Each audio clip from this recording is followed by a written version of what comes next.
I don't know, interactive and a little bit of a friendlier environment, and hopefully make the best of this and not try and make this too procedural, if you will. But again, this is an important document. This becomes your living and breathing document for the next 20 years. And we have given this project the name High Springs 2040, with the tagline, your voice, your vision, your city. At the end of the day, this is your project and the document that you need that will act as your blueprint going forward. As I mentioned, I have there are three of us here with you tonight, myself, Brian Teeple, and Alyssa Monahan. Mike Votto, who you will see throughout this project, was unable to be with us this evening, but he certainly will play an important role directly working on this project with all of us for you.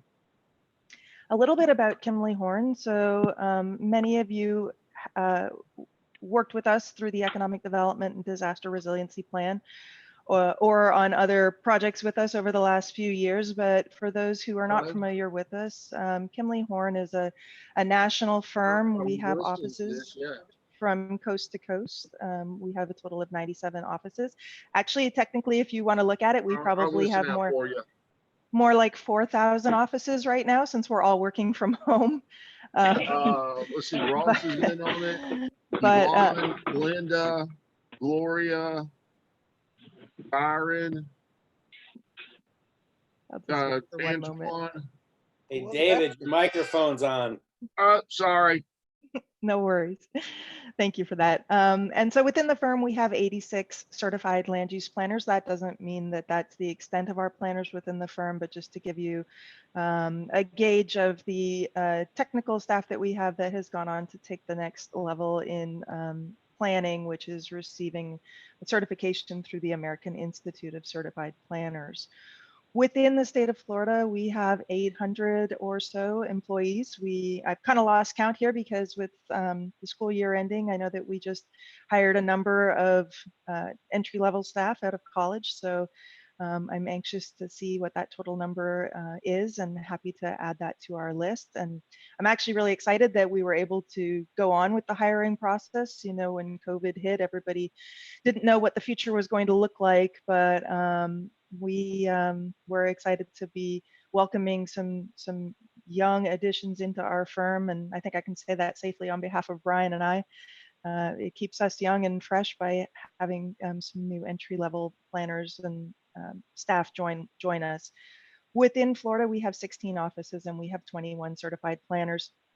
So one of the interesting things that I like to point out about the firm is that unlike other national firms, we have the ability to access any of our 4,000 plus employees on any given project. We operate as one unit. And so if a question or a problem or a concern comes up by which one of us that are the primaries on your team don't have the answer for, we can reach out to any of our staff nationwide without a problem. And I can assure you that somebody within our 4,000 person team has the expertise to be able to provide direction to whatever you're looking for. So if there's something that comes up during this process, and comprehensive plans are an interesting beast, and there's a lot of different tools and techniques that we can use going forward. But if there's something that you've seen elsewhere or something that is not working for you in the city of High Springs that you'd like us to turn an eye towards during this process, that may not be done in Alachua County, may not be done in Florida, but you may have seen it on an excursion to Texas, for example, please feel free to bring that to our attention, and we're happy to study it and determine if if we're able to include something like that within the plan at the direction of your boards.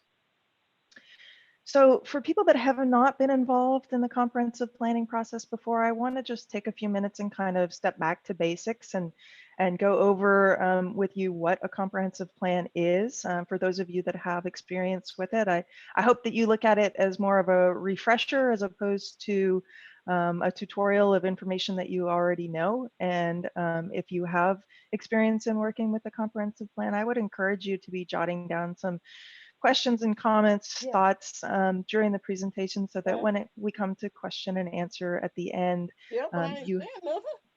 you have the ability to contribute to the benefit of the rest of the folks that are able to join us on this call.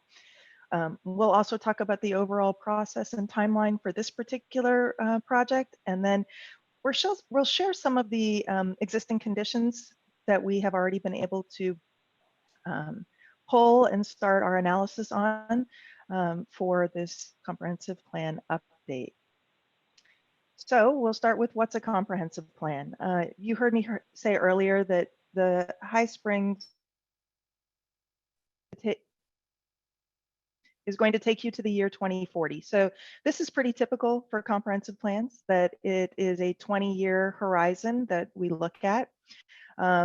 This document is intended to be the blueprint for the vision of where High Springs wants to be in 20 years.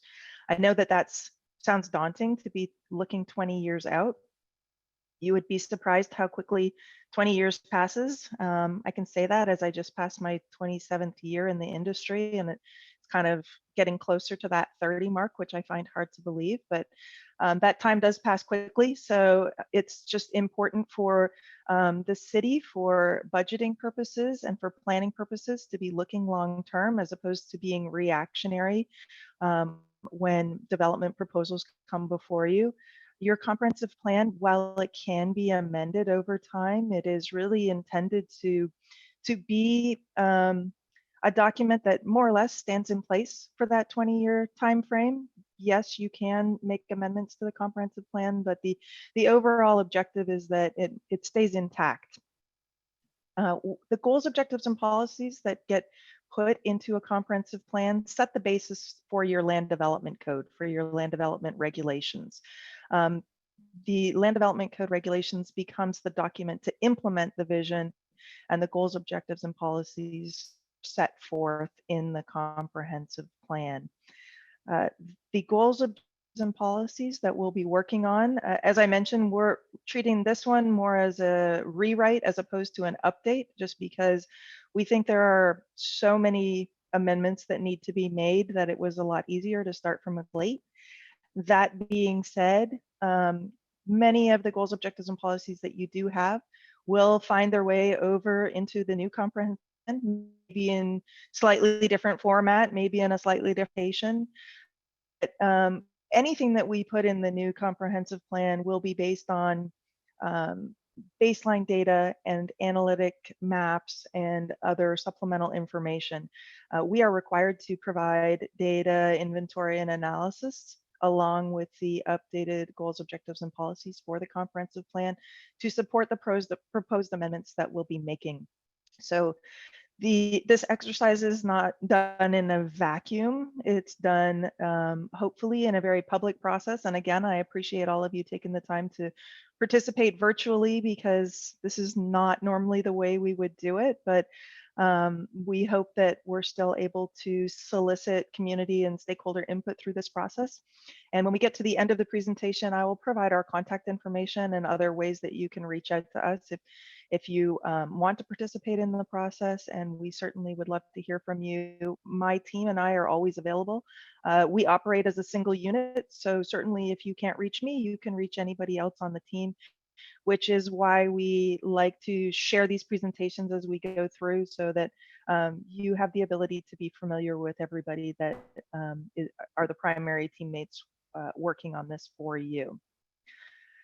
So the basis for the provision of comprehensive plans in the state of Florida is Chapter 163 of the Florida statutes. Brian, Alyssa, and I can speak for Mike, even though he isn't with us this evening, are in that strange group of planners who love policy planning. I could put 10 planners in a room, you could survey them, and the only people that would be interested in this type of planning are probably the four of us. We don't really do the pretty pictures. We lean on others who have that expertise, but we love Florida statutes. We love the legislative process. We love the sausage making. This is the kind of work that we really enjoy doing. And so we are thrilled to have the opportunity to do this for the city of High Springs and have the technical expertise and the wherewithal to be able to provide the data and analysis and draft the goals, objectives, and policies, and hopefully, based on the direction that you give us, point the comprehensive plan in a direction that leads to what you envision the city of High Springs looking like in 20 years. So let's take a quick look at the overall schedule. As you can see, this process started in May of 2020. This was kind of right after we, I guess, had started the virtual life that we all live in now. So the process was slowed down just slightly than what we had initially hoped. But here we are in August, and this is our kickoff presentation. This has given us an opportunity to pull some of the initial data and analysis and start collecting the documentation that we need to be reviewing in order to get us off on the right foot. From here, we will continue collecting data and doing the analysis. One of the things that we look at is all of the existing plans, policies, procedures, processes that the city has in place so that we can have a full evaluation and know what has already been done. I'm sure I speak for all of us when nobody likes to see time and effort go into a plan and then it's sitting on a shelf and it never gets used. We believe somebody has spent time and you've all spent money on putting these documents together, and so for us to ignore them in a process like this is irresponsible. And so we collect all of that information. I know several of the city staff has provided us with more documentation than they probably hope to ever send our way, but we appreciate them taking the time to do that and know that we have read through all of that information, and we will continue to lean on that and wind that information into the goals, objectives, and policies that we'll propose through the update of your current comprehensive plan. So through September, we'll be working on that, and October, I would suspect that we will probably have another public workshop sometime in October. Again, our schedule got bumped out a little bit here, so we had hoped to have this kickoff meeting a little bit earlier in the process, but I would anticipate that we'll be ready to give you our next glimpse at where we are in the process at late September, early October. And we will continue taking public input up until the 11th hour with this project. So please feel free at any time to provide us with information. I'll talk a little bit about a survey that we have underway right now. We would prefer if we got the survey information back sooner rather than later. However, again, we can continue taking input throughout the life of the project, and certainly want public participation throughout this rewrite. The way comprehensive planning works in the state of Florida is once this goes to the city commission, it'll go to them as a transmittal hearing, what the state refers to as a transmittal hearing, which means it's essentially a draft form, and that draft will get sent to the state Florida Department of Economic Opportunity and also routed to several other state agencies, Florida Department of Environmental Protection, Florida Department of Transportation, and they will all have time to weigh in on the draft goals, objectives, and policies that are sent to them. And they will produce what's called an ORC report, O-R-C. And you'll find that acronyms in the world of planning are a pretty common occupational hazard for us. So if I happen to slip back and use acronyms, please feel free to nudge me or raise your hand or let one of us know that you don't know what I'm talking about if I use an acronym, and I apologize in advance that may happen. But an objection recommendations and comments report is essentially our report card, if you will, from the state of Florida, where the agencies will tell us, this looks good, we think you should amend this, or you happen to overlook this. And they will give us some direction on how to bring the plan back into a final document form, at which time we will come back to the City Commission for a final adoption hearing, and then a final copy of the newly minted High Springs Comprehensive Plan 2040 will be sent to the state and put on permanent record. So that's kind of it in a nutshell. We anticipate that this will be done probably in April of 2021. So as I mentioned, we have already been collecting some data on the city of High Springs, and This is only a brief snapshot of the data that we have collected to date. If we were to include it all, we definitely would be here for 3 hours this evening. Certainly, if there's any data that we have collected that anybody's interested in seeing, noting that this is still a work in progress. But if there's something that you see this evening that you would like to take a better look at, or you're questioning, please feel free to reach out to anybody on our team. So just kicking this off, we may have guests on here that are not from High Springs. I've found that with virtual meetings, and I'm guilty of this myself, not having to travel to another municipality to sit in on their meetings has been one of the advantages of these virtual meetings. So I don't know if we have somebody that may be joining us that is not from High Springs and may not realize where High Springs is in the context of the state of Florida or within Alachua County. But you can see on the map before you, and I'm not sure if my cursor shows up here, but High Springs is shown in orange on the state of Florida map in the northwest corner of Alachua County. The aerial photograph that is shown on this slide shows the city limits of the city of High Springs. This again is another contextual map that shows the location of High Springs in relation to the adjacent municipalities. And so you'll see on this map again, High Springs is shown in orange in the northwest corner of the map that is Alachua County. The gray shaded communities are the other incorporated communities within Alachua County.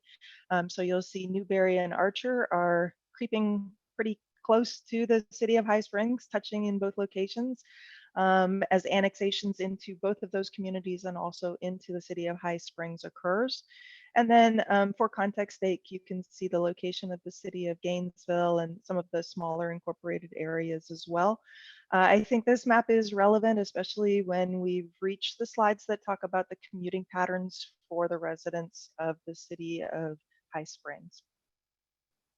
I won't spend much time on this map, but one of the things that we do look at in our data and analysis collection is census tract information. So the city of High Springs is in census tract 1806.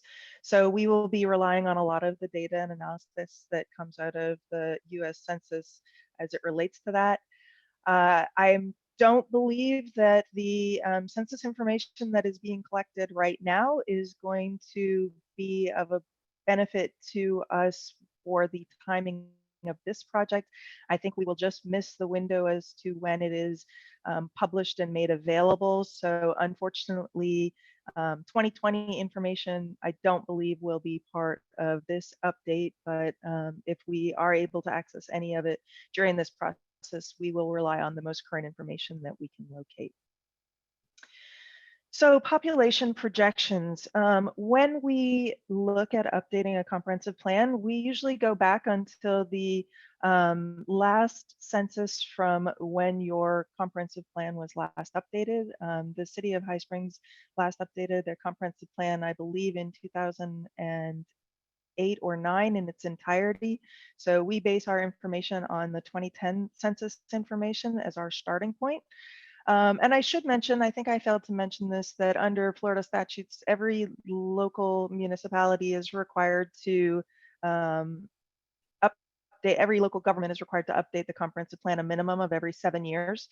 And that becomes important for years like 2011, where there was a massive overhaul to growth management, or what's now the Community Planning Act, legislation related to planning. If government waits much longer than 7 years, the amount of information that has to be trued up in a comprehensive plan would be so incredibly overwhelming. Everybody would probably shy away from the process.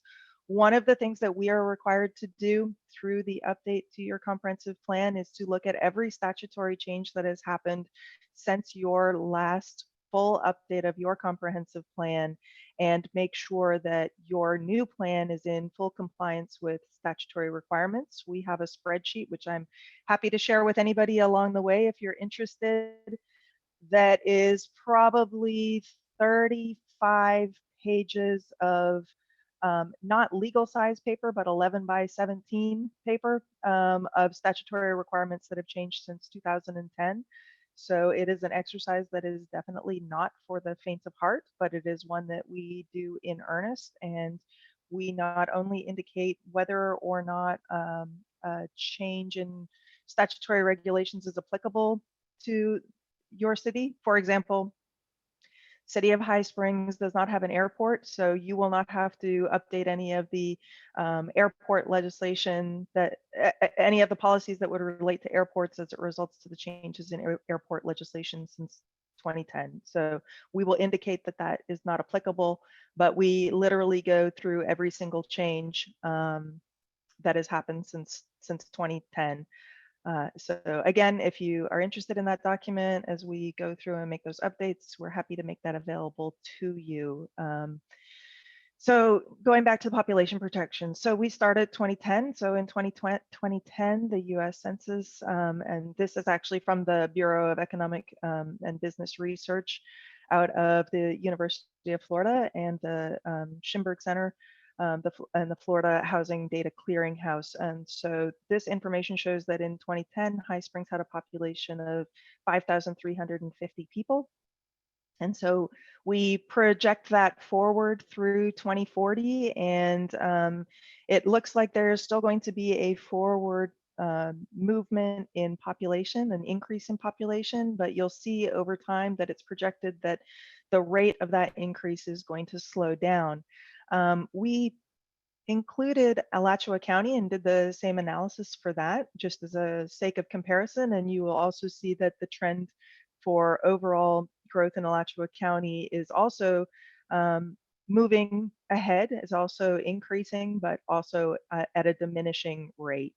And just for a point of context, between 2010 and 2040, the population of High Springs had a share of Alachua County population of between 2.2% and 2.6% projected out to the year 2040. One of the other things that we do is we do an analysis of the age demographic within the community when we look at High Springs for 2018. We see that the majority of your population is of working age. This becomes particularly important to us when we start looking at the economic development element and economic growth within the community. And we start looking at jobs and jobs to housing balance. It's important for us to understand whether you have an aging population, where we see a lot of communities right now with the baby boomers moving into 65 and older, that is becoming the top heavy end of the spectrum. That's not what we're seeing necessarily in High Springs as of 2018. So this speaks to us initially that creating jobs and having jobs within your community is going to be an important part of keeping your citizens here and giving them an opportunity to have meaningful employment locally. This was interesting to us when we pulled the median income for High Springs. The median income is a little bit over 58,000. If you look at that in context to Alachua County, you'll see that that is in line with Alachua County. So I have a star on the map here that indicates where High Springs in, and you can see this shade is kind of a greeny shade, and so that takes you to a median household income of between $45,000 and almost $55,000 a year. So you're slightly higher than the overall context of Alachua County, but when you look at the relationship to your neighboring counties to the north and the west, the income is, I would consider, significantly higher than your adjacent communities. So this is again something that we look at and try to understand why is that the case in High Springs, and what can we do to continue that trajectory. Again, this is another look at the median household income. This specifically looking at High Springs versus Alachua County. You'll see Alachua County is currently sitting at around $51,000 annually. And we're still studying this map. We're trying to understand what happened in 2015 that led to a decline, and then conversely what happened in 2018 that led to a pretty significant increase in wages, because obviously I don't think anybody on this call will complain if we try and keep that 2018 path moving forward. So let's look at the City of High Springs Comprehensive Plan. The comprehensive plan is made up of what we in the planning field call elements. You can also consider those chapters. These are currently the elements that you have in your existing comprehensive plan. You currently have 12 different elements or chapters. Some of these are statutorily required. So if you were to go look at Chapter 163 of Florida statutes, which I'm sure you're all going to do after this call, because I've teased you with the enthusiasm that Brian, Alyssa, and I have for looking at Florida statutes, you'll see that several of these elements are required in every single comprehensive plan throughout the state of Florida.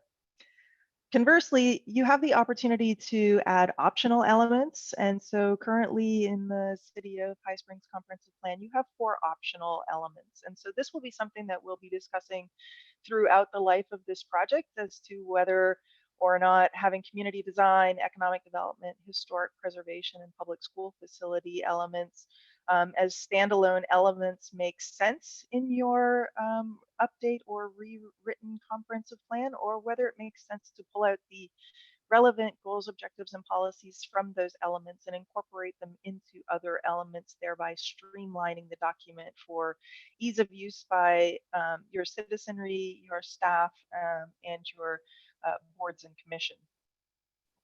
So just to kind of go quickly through these different elements, just to give you a snapshot, if you haven't had the opportunity to work with the comprehensive plan before, we wanted to kind of give you some highlights as to what you can expect within each of these elements. I certainly don't expect that anybody's going to read the comprehensive plan from stem to stern. So this is kind of the cliff notes, if you will, for those that just want to understand what this project is and what the process is, and then further, if you have familiarity with the comprehensive plan, kind of give you an update of the things that we've already started looking at here.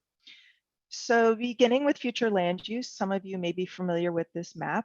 This is your future land use map. Every comprehensive plan in the state of Florida has a future land use element as required by Florida statutes, and together with that has an accompanying future land use map.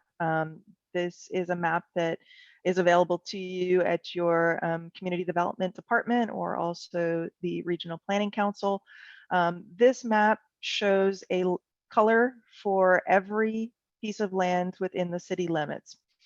So within High Springs, you currently have 10 different land use designations. Those are shown in the legend at the top of this map. And this indicates different rules and regulations that exist for these 10 different colored areas. So just as an example, if we were to pull out the business commerce land use designation, so these are shown on this map here, and then we've just taken away all of the additional colors and just focused solely on the business commerce land use designation. The future land use element will have goals, objectives, and policies that lay out the densities and intensities of development that's permitted in the business commerce center. As an accompaniment to your comprehensive plan, your land development regulations provide the implementation rules, if you will, for what can happen within each of these districts. So as we start a project like this, we like to look at these land uses in isolation, in addition to looking at them together on this first map. I'll flip back for one moment. Because while this tells a story, we also believe that this tells a story.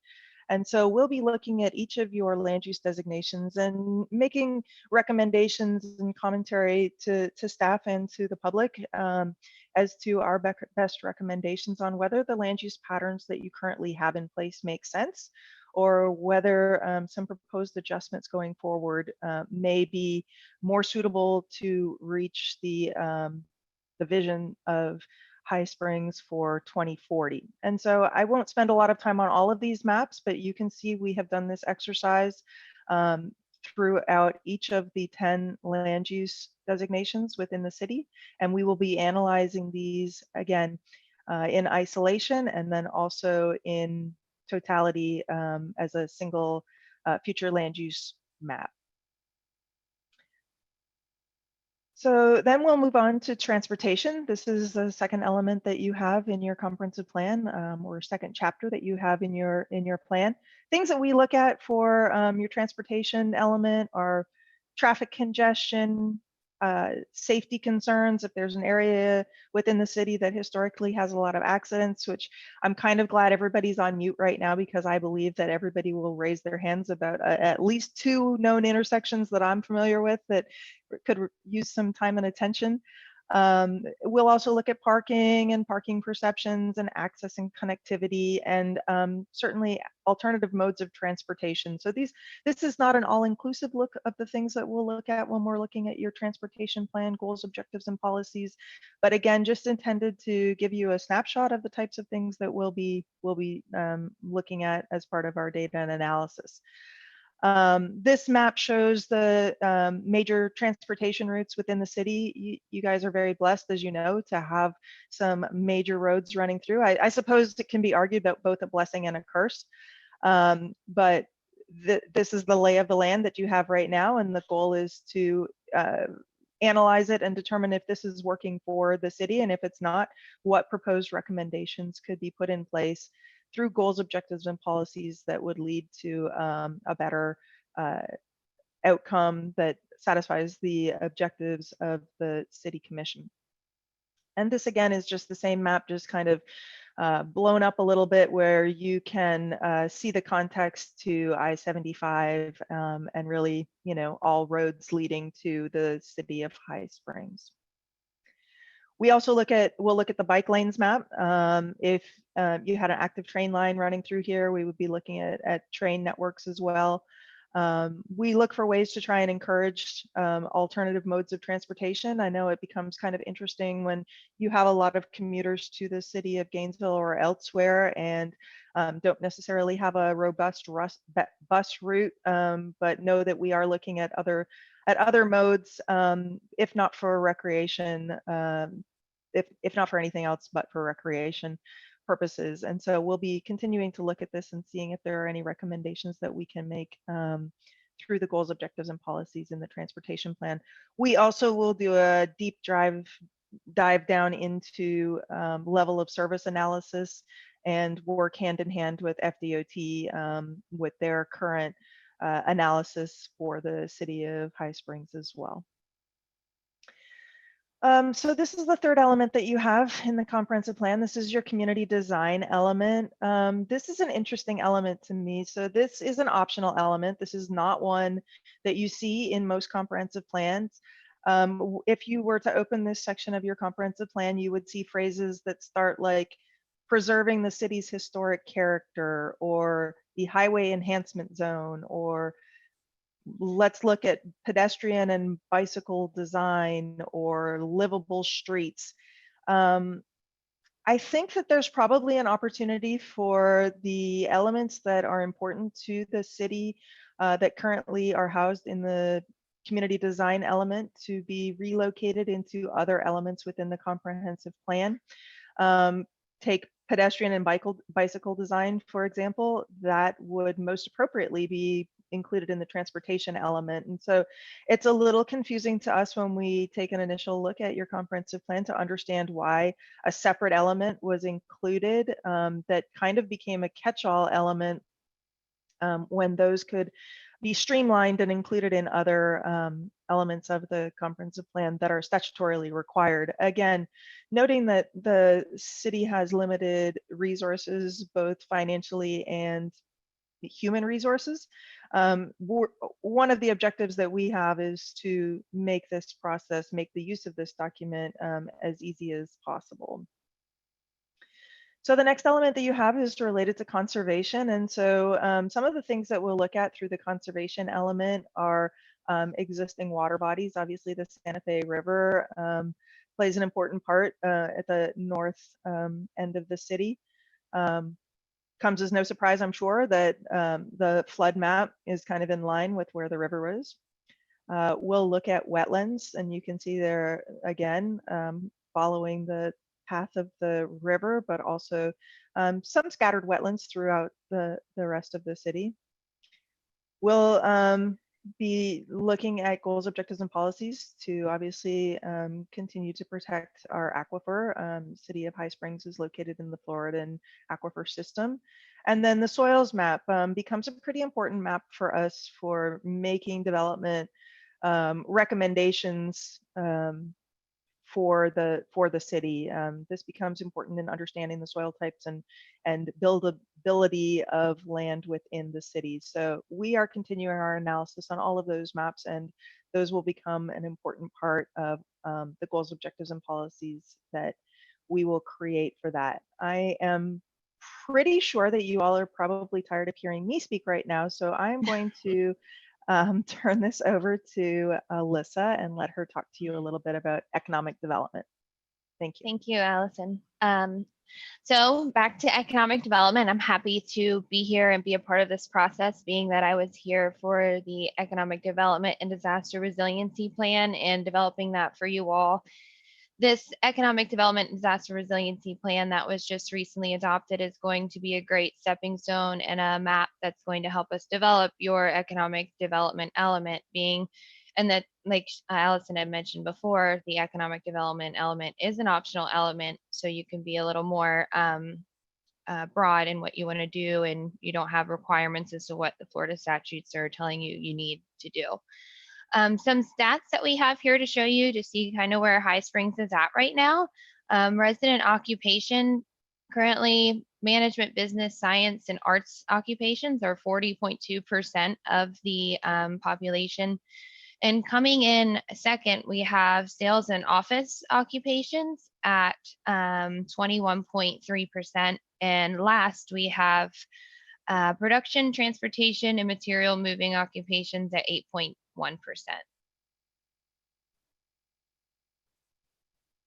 Next, we have commuting patterns. So you can tell if you look at this graph here, over 40% of the population is traveling over 30 minutes to get to work. So you can see that the population is having to travel to either Archer, it could be Newberry, or Gainesville. A lot of work is not in the actual city of High Springs. Modes of transportation, you can see a vast majority, 87.46% is traveling by car, truck, or van, and 10.31% is car, truck, or van, but carpooling.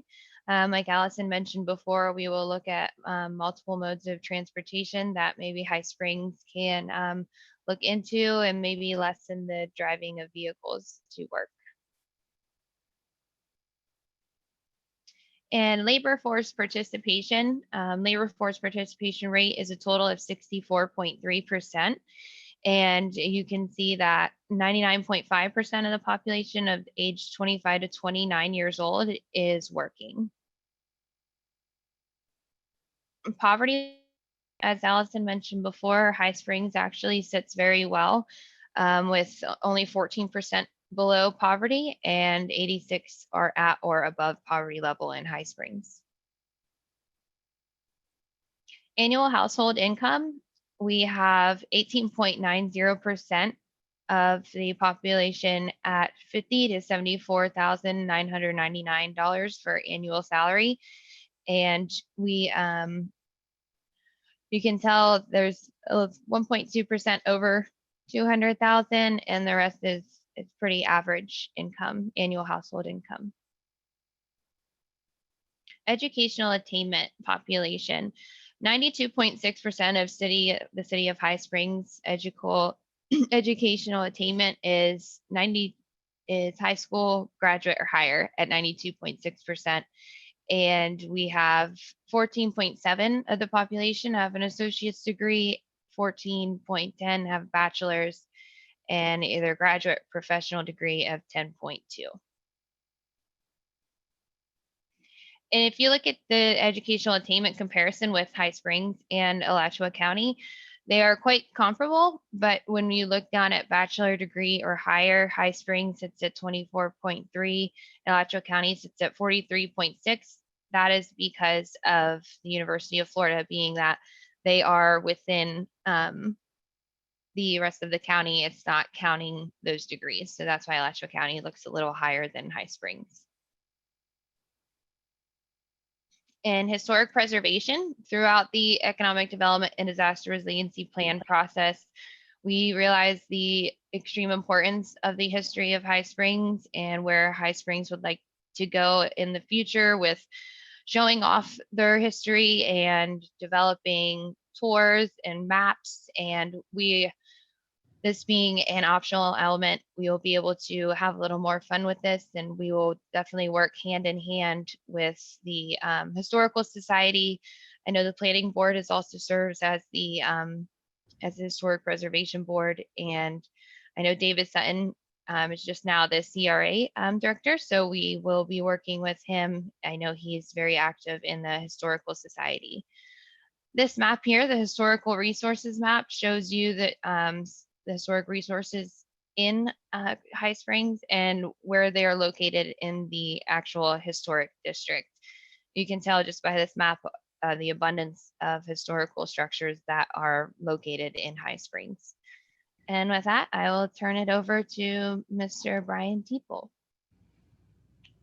Thank you very much, Alyssa. We're going to talk about housing now. I'm going to go through this relatively quickly. We've been at this now for about 45 minutes, and I want to make sure that everybody has sufficient opportunity to provide us input. We looked at the age of your housing stock. Majority of it was built after 1980, with the period of 1980 to 2000 roughly being your highest period of construction. This is a pretty average kind of distribution of housing by year, pretty typical of most communities in Florida, except for some of the very new ones. Go ahead. You have a owner-occupied rate of about 73.8%. That's substantially higher than we find in the state of Florida as a whole, which is running about 68% at this point in time. And you have a renting population of about 26.2%. You have a median rental requirement of just under $1,000, and your median home value is about $155,000. We'll see some slides a little bit later on that help put a little bit of that into additional context.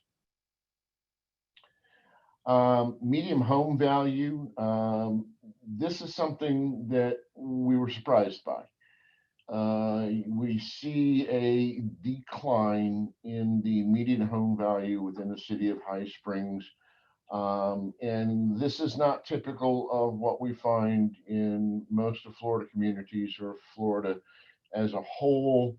Once we got past the Great Recession in the early 2010s and so on and so forth, we saw property values starting to recover. And that appears something else is going on in the city of High Springs. This is very curious to me as a planner, and we'll do additional analysis to figure out what might be going on here. Again, home values, you have a pretty good distribution of home values within your community. Very few less than 50,000, and very few above $500,000, with a pretty steady distribution in the price range between 50,000 and 300,000.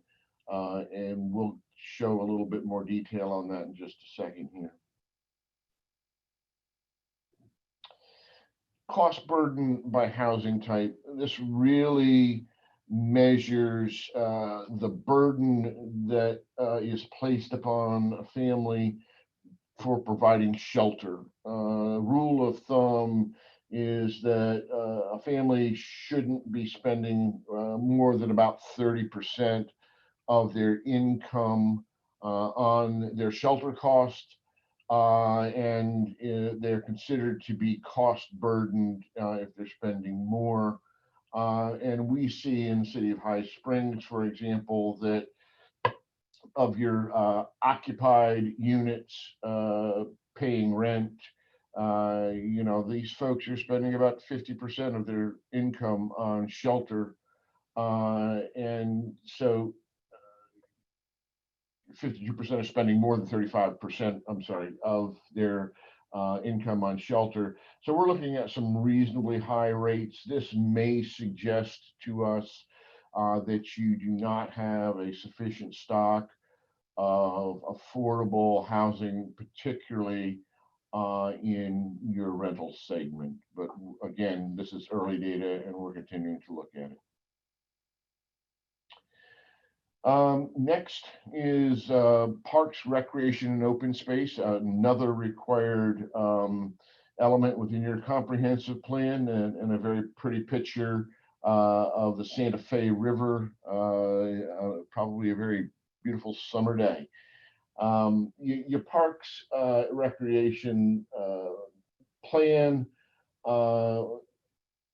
starts off with your map. The city's blessed to have a number of fine parks within its corporate boundaries, as well as an adjacent to the Santa Fe River there, which provides tremendous recreational opportunities to the city. We'll be looking at such issues as what kind of parks does the city provide, what kind of facilities are in those parks, what the standards are for those facilities, and are we meeting levels of service? Do we have sufficient parks for the population that is using them? Next slide. Utilities. This is your water, sewer, drainage, and the like. You guys have named it something different. Florida statute calls it something else, neither here nor there. But are we planning for our public facilities, particularly the issues of water and sewer, in places that are appropriate? Are we putting it in places we wish to encourage higher density growth, or is it in the wrong place? Or do we have a mismatch between where we currently have those kinds of services and the higher densities, and do we need to rejigger the future land use map? We'll look at what the capacities are within your sewer plants, water plants, the projected growth, and determine, how long you have capacity for, and, is something else needed in the future to accommodate the growth that we saw Allison talk about earlier. And then, of course, all public utilities are expensive to provide, and we'll take a look at what the particular funding opportunities might be for the city to access in order to provide those kinds of urban services to your residents. Capital improvements. Your capital improvements element really talks about how you're going to finance the kinds of improvements that you're looking at in your utilities section. You develop a 5-year capital improvement plan, and you're required to update that plan each and every year. And so this will tell us the uses and sources of funds for those capital improvements on a 5-year future look. And then it's the city's responsibility to, once a year at the time you adopt your budget, to include the updated capital improvements plan within there. And we'll examine what you've been spending your money on, how you've been financing it, taking a look at that in concert with what's required in the utility section. So we'll do a kind of a deeper dive into how the city's spending its capital money. Intergovernmental coordination. This is really an examination of how well you're playing with others in the sandbox. What are the relationships and agreements you have with, your fellow municipalities, the county, or other agencies, including state agencies? Are they sufficient to accomplish what you intended them to accomplish? Are they outdated? Do they need to be updated? Are there issues that can be better solved through cooperation and coordination? And if there are there opportunities to create those new mechanisms for intergovernmental coordination, whether it's to provide public services or to coordinate various other activities within your community. And then last but not least, another optional element that you all have chosen to add. I think we should take a look at this one pretty carefully.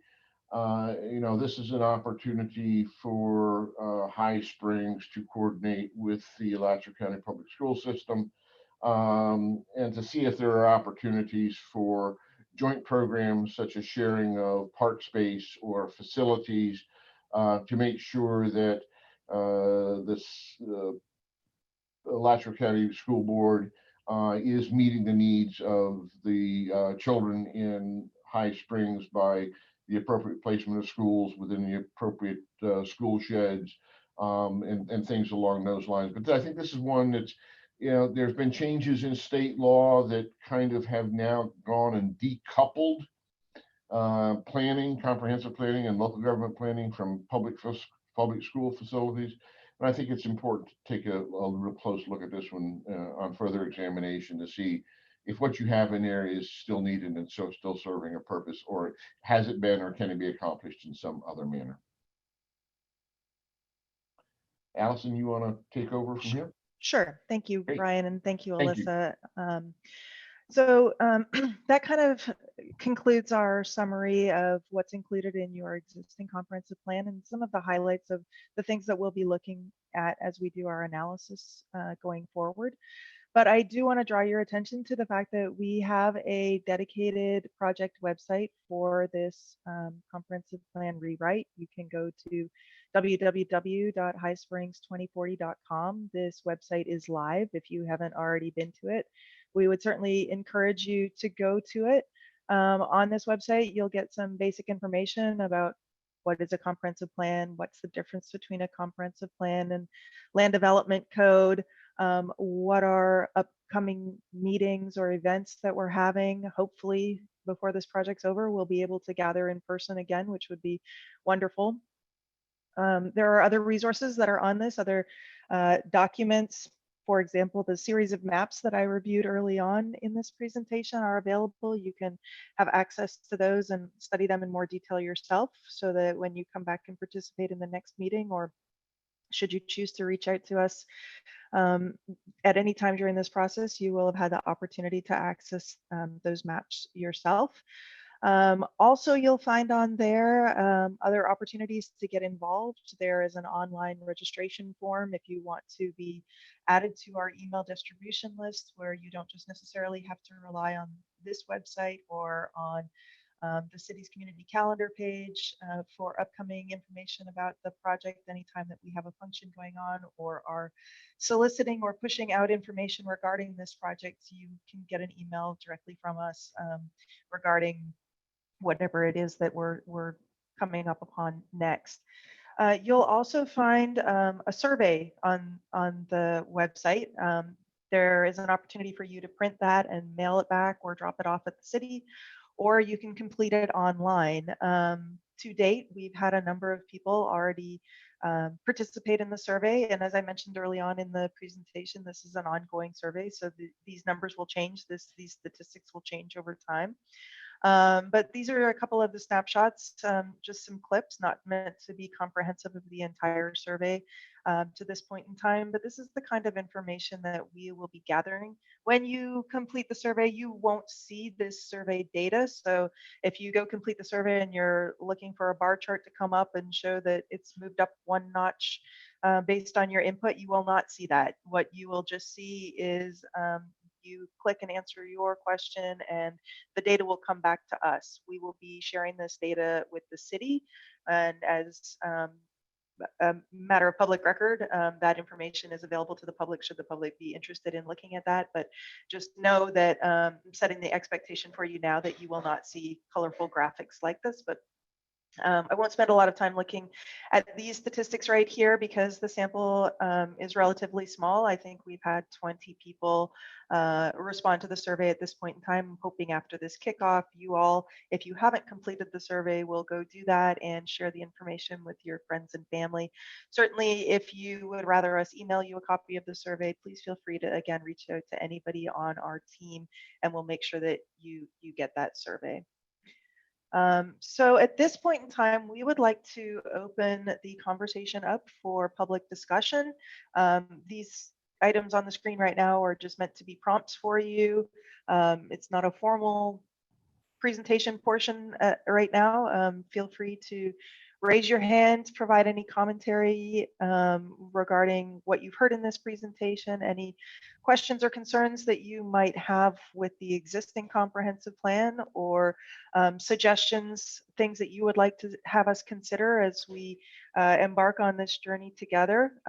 Please feel free that this is open. I guess I would add, Mr. Mayor, don't know if you'd like to say anything. Certainly, I would like to add the request that we all remain civil and try to be respectful of other people's commentary. This is an open forum, but everybody is entitled to have differing views, and it's kind of our responsibility as a consultant to the city to kind of sift through those and make our recommendations to the city commission for what's in the best interest for the majority of the citizens. But Mr. Mayor, I'll turn it over to you for a moment before we open it up to public comment, if you'd like to say anything. Okay, thank you. Well, first I want to say thank you to Brian, Allison, Alicia for this presentation on tonight. And thanks for those citizens on here tonight. So at this time, we just open up for any questions.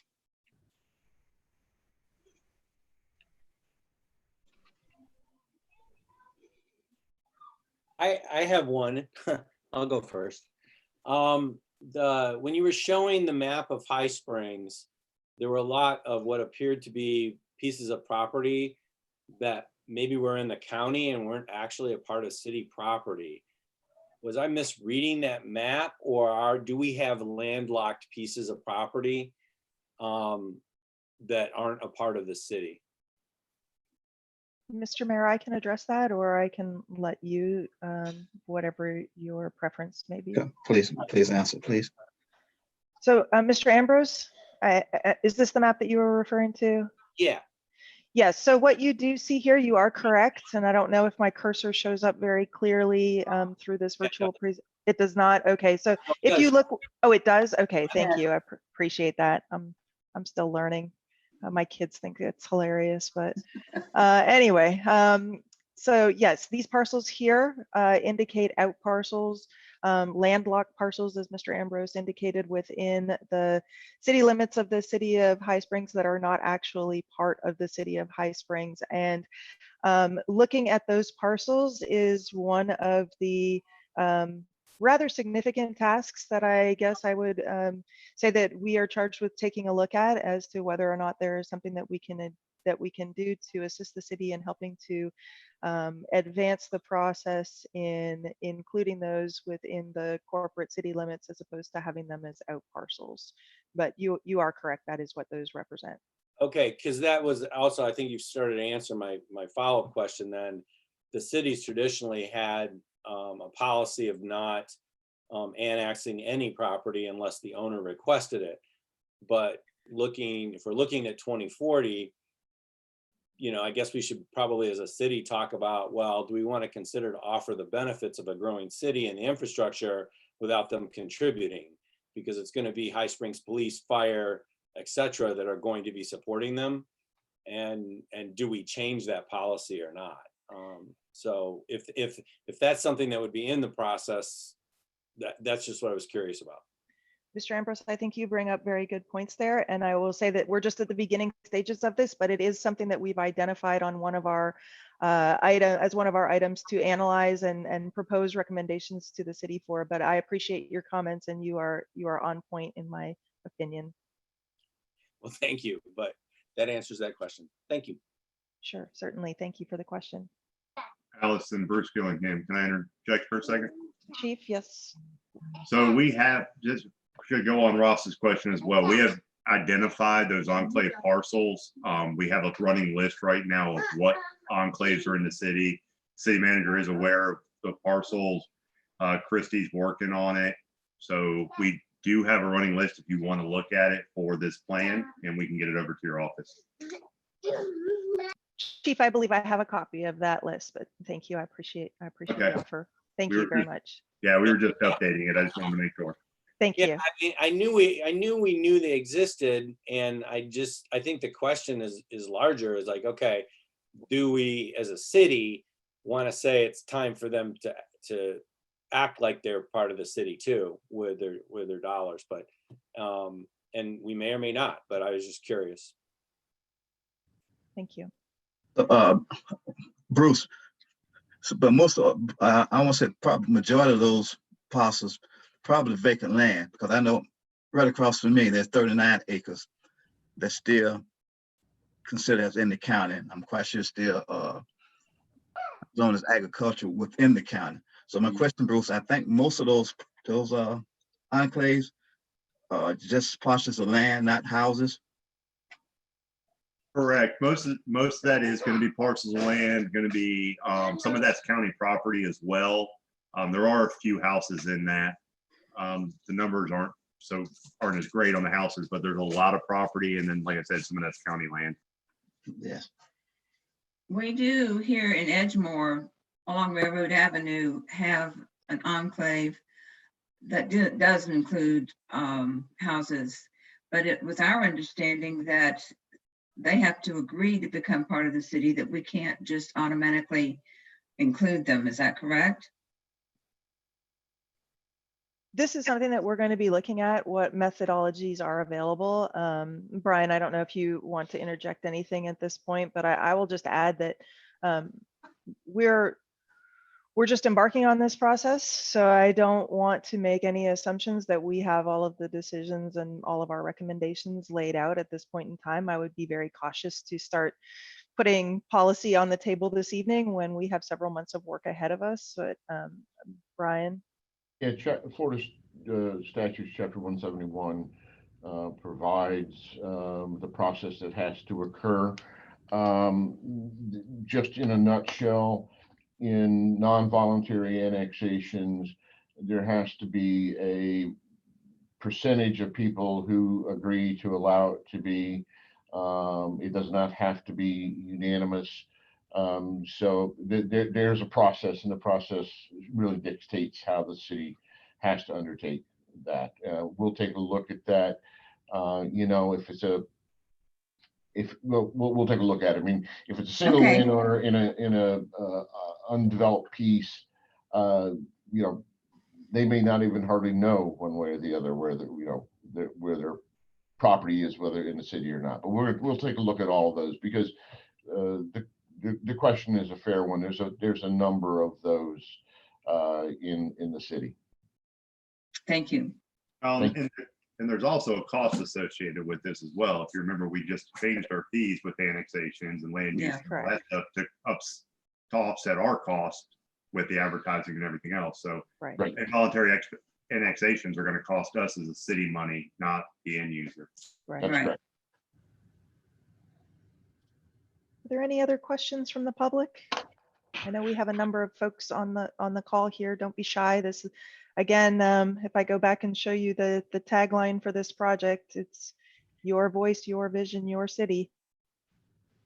Well, I thoroughly enjoyed the presentation.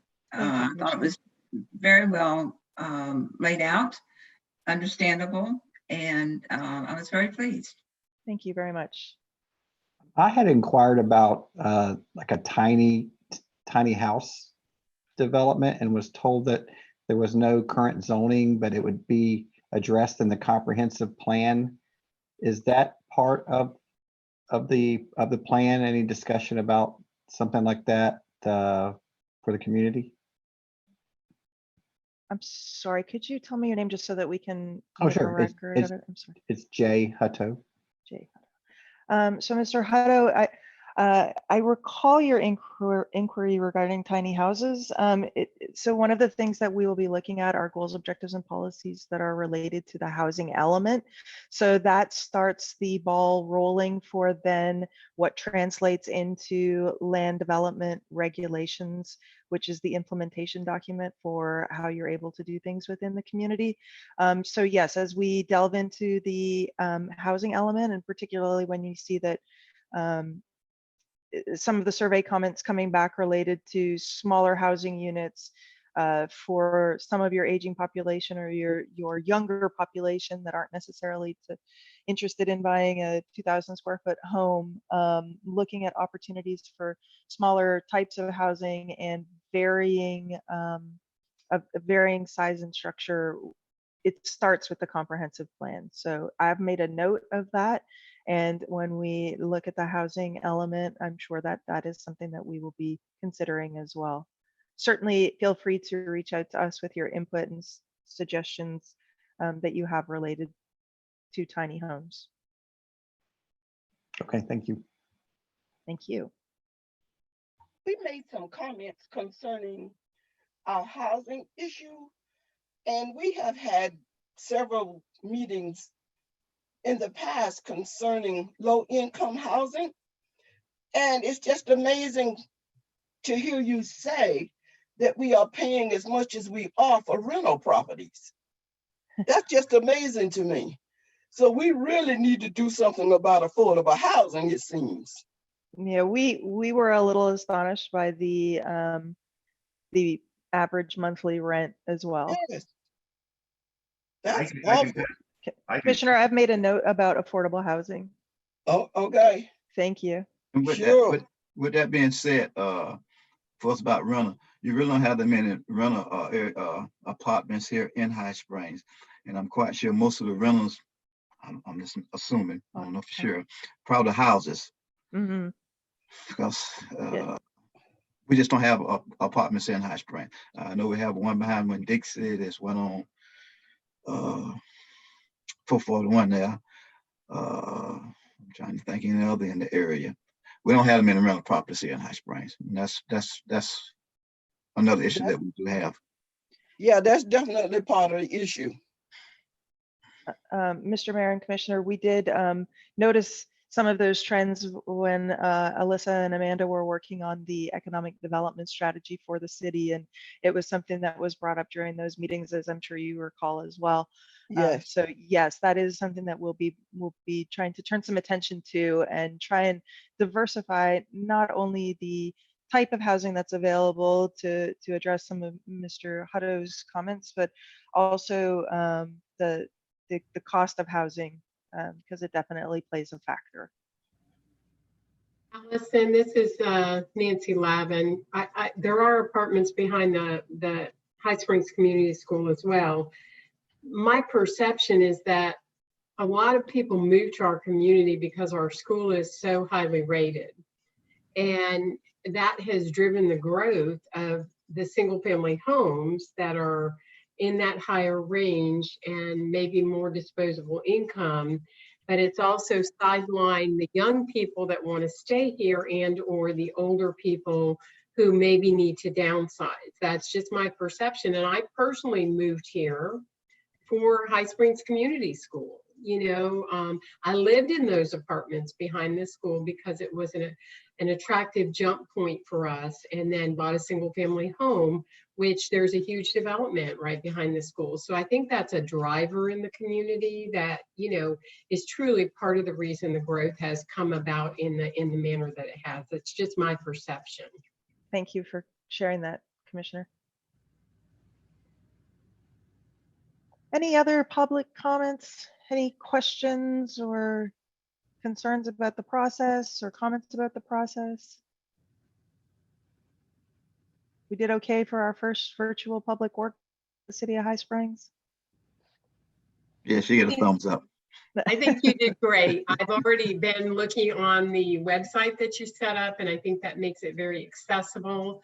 You know, and I'll be sharing that on social media, and I'm sure that our city staff will be doing as well. You know, this has forced us to become much more much more reachable through different resources than our normal. So I think it's a great learning experience for all of us. Well, thank you for the comments, and we certainly appreciate the opportunity to serve the city in this regard.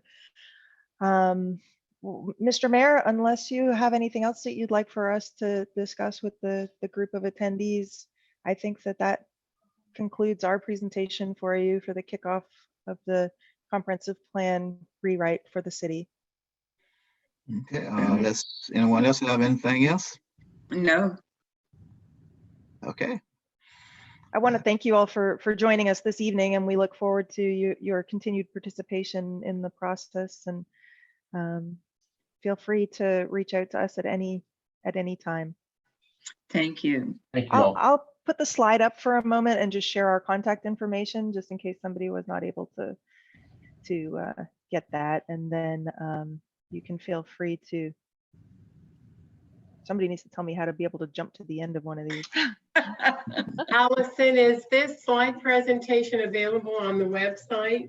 Ma'am, it's not posted yet, but it will be posted tomorrow. Thank you. Yes, ma'am. Thank you very much. All right. Sure. Thank you, everyone. All right. Thank you. Thank you. Good Thank you all. night. Good Thank you. Good night. information. Thank you so much, Commissioner. Thank you. All right.